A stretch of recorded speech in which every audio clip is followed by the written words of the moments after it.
Assalamualaikum warahmatullahi wabarakatuh. Kami dari kelompok 7 akan mempresentasikan tentang jenis-jenis struktur dalam geologi teknik.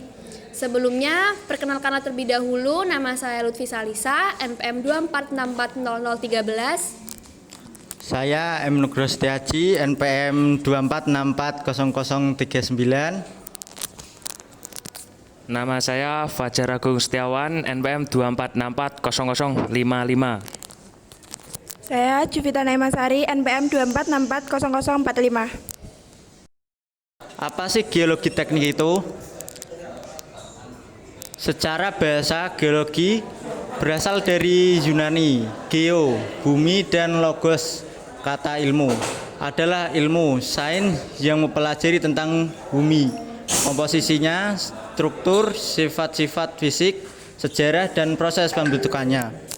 Secara umum, geologi rekayasa atau geologi teknik adalah penerapan ilmu geologi dalam praktik rekayasa untuk tujuan menjamin faktor-faktor geologi yang mempengaruhi lokasi, desain, konstruksi, operasi, dan perawatan pekerjaan rekayasa telah dikenali dan diperhitungkan dengan matang. Geologi teknik adalah salah satu cabang dari ilmu teknik sipil. Di dalamnya berdalam pembahasan mengenai permasalahan kekuatan tanah dan batuan. Geologi teknik membahas mekanika tanah, mekanika batuan, teknik pondasi, struktur bawah tanah dan batuan, bendungan, terowongan, dan underground space. Pengertian struktur geotek. Struktur geologi adalah suatu struktur atau kondisi geologi yang ada di suatu daerah sebagai akibat dari terjadinya perubahan-perubahan pada batuan oleh proses tektonik atau proses lainnya. Patahan atau sesar fault, lipatan.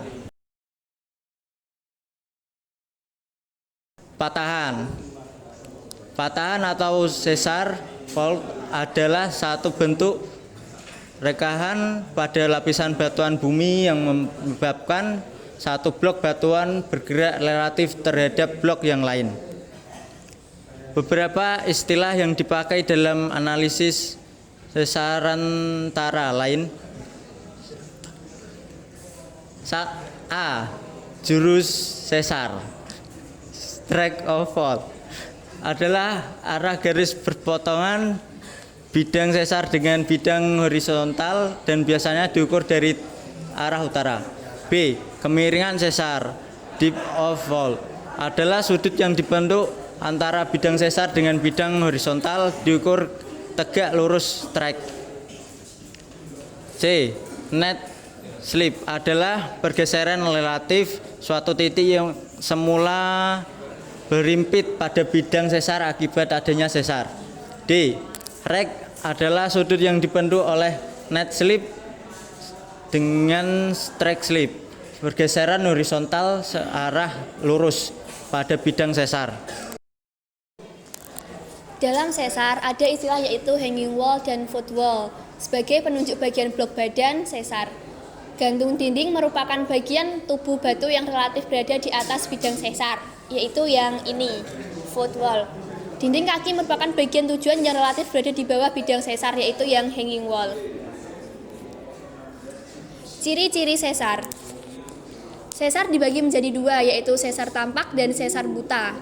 Sesar yang tampak adalah sesar yang mencapai permukaan, sedangkan bumi sesar tapi adalah juru tulis yang terjadi di bawah permukaan bumi dan tertutupi lapisan seperti lapisan deposisi sedimen. Petunjuk adanya sesar antara lain yaitu sebagai berikut. Yang pertama, adanya struktur yang tidak kontinu atau lapisan terpotong-potong dengan tiba-tiba. Adanya perulangan lapisan atau hilangnya lapisan batuan. Penampakan khas pada bidang sesar seperti cermin sesar, gores, dan juga garis. Yang keempat, kenampakan khas pada zona sesar seperti seretan drag, breksi sesar, kuda, atau kutu milonit. 5. Ilisifikasi dan mineralisasi sepanjang zona sesar. 6. Perbedaan fase sedimen.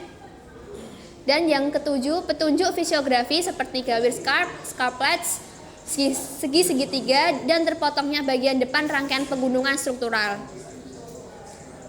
8. Batasan adaya atau lapisan batuan yang terpotong-potong akibat adanya sesar. Klasifikasi sesar. Yang pertama yaitu ada klasifikasi geometris. 1. Berdasarkan rek dari net slip. 2. Berdasarkan kedudukan relatif bidang sesar terhadap bidang perlapisan atau struktur daerah.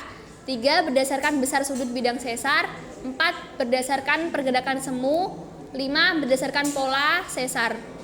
Yang kedua yaitu klasifikasi genetika. Berdasarkan orientasi pola tegas yang utama, Anderson 1951, sesar dapat dibedakan menjadi yang pertama ada sesar anjak atau kesalahan dorong bila tegasan maksimum dan menengah mendatar. Yang kedua sesar normal bila tegasan utama itu berbentuk vertikal. Yang ketiga itu ada sesar geser, sesar atau patahan kunci pas, kemiringan tinggi melintang terhadap struktur regional. Yang contoh fotonya ini ada di sini semua.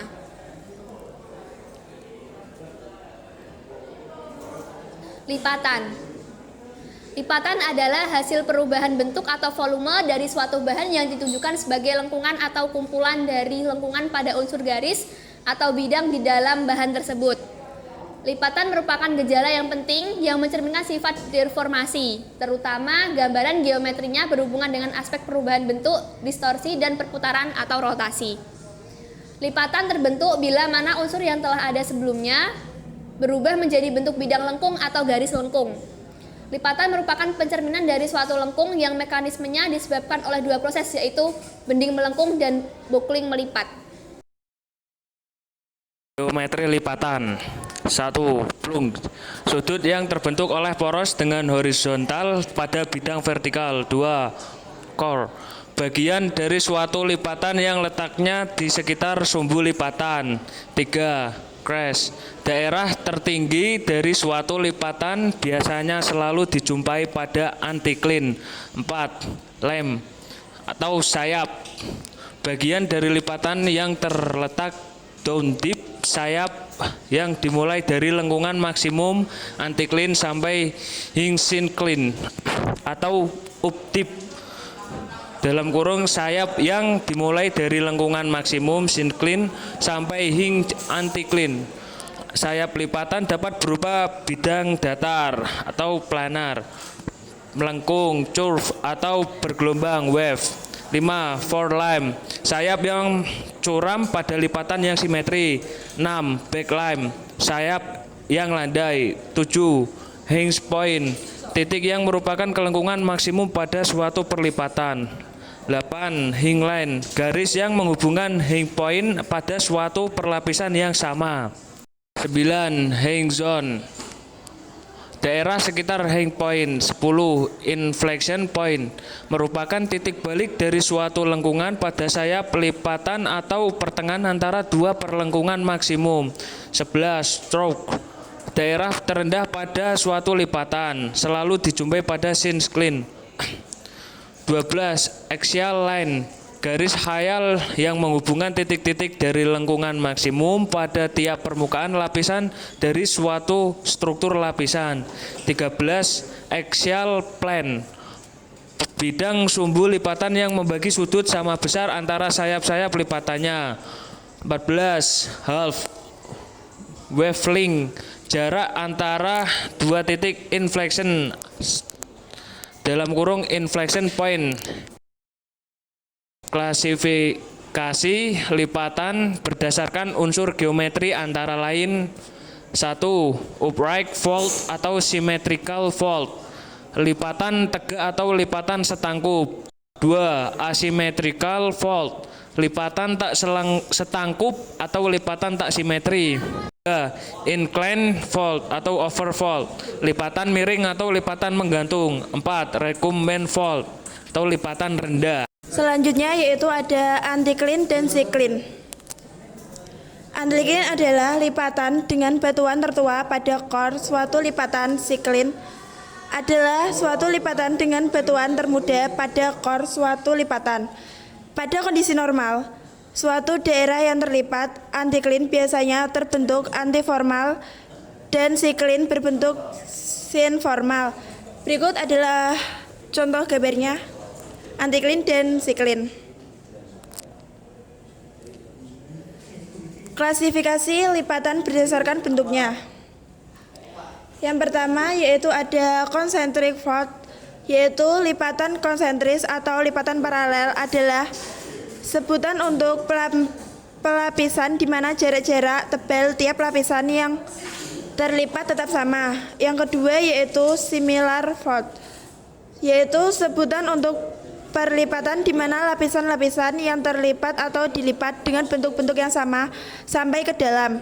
Antiklin maupun siklin ukurannya tidak banyak berubah ke dalam maupun ke atas. Yang ketiga yaitu chevron fold, lipatan menyudut atau sendinya tajam dan menyudut. Dalam hal ini sayap-sayap lipatannya merupakan bidang planar. Yang keempat yaitu isoclinal fold, yaitu lipatan di mana kedudukan bidangnya sumbunya sejajar atau relatif sejajar dan kedua sayapnya sejajar atau hampir sejajar. Yang kelima yaitu belt fold, yaitu lipatan di mana bagian puncaknya relatif rata atau datar. Yang terakhir yaitu kin fold, yaitu lipatan bersudut tajam yang dibatasi oleh permukaan-permukaan planar. Dan itu adalah gambar-gambarnya. Sekian presentasi dari kelompok kami, kurang lebihnya mohon maaf. Wassalamualaikum warahmatullahi wabarakatuh.